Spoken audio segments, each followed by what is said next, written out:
Hello everyone, বাইরে হচ্ছে ঝমঝমিয়ে বৃষ্টি আর রান্নাঘরে আমি খিচুড়ি না রান্না করে যাই কোথায় বলো তো। আজ তোমাদের সাথে এমন একটা খিচুড়ি রেসিপি শেয়ার করবো।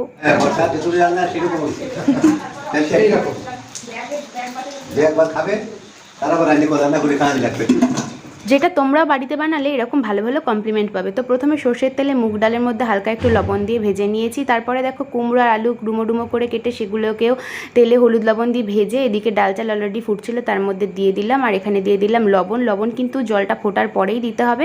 আর এখানে ছিল আদা আর হচ্ছে কাঁচা লঙ্কা আর জিরে বাটা, তার সাথে শুকনো লঙ্কা আর তেজপাতা একসাথে একটু চিনি দিয়ে ভেজে নিয়ে এই যে খিচুড়ির মধ্যে ফোড়ন দিয়ে ভালো করে মিক্স করে নিলাম। তারপরে তো খানিকক্ষণ ফুটতে ছেড়ে দিতে হবে। আর নামানোর আগে দিয়ে দিলাম দেশি ঘি আর ধনে গুঁড়ো দিয়ে নামিয়ে নিলাম আমাদের টেস্টি ডিলিশিয়াস খিচুড়ি, যেটা খেয়ে তো সবাই অনেক প্রশংসা করেছে। তোমরা বাড়িতে একবার এভাবে বানিও, আশা করি ভালো লাগবে।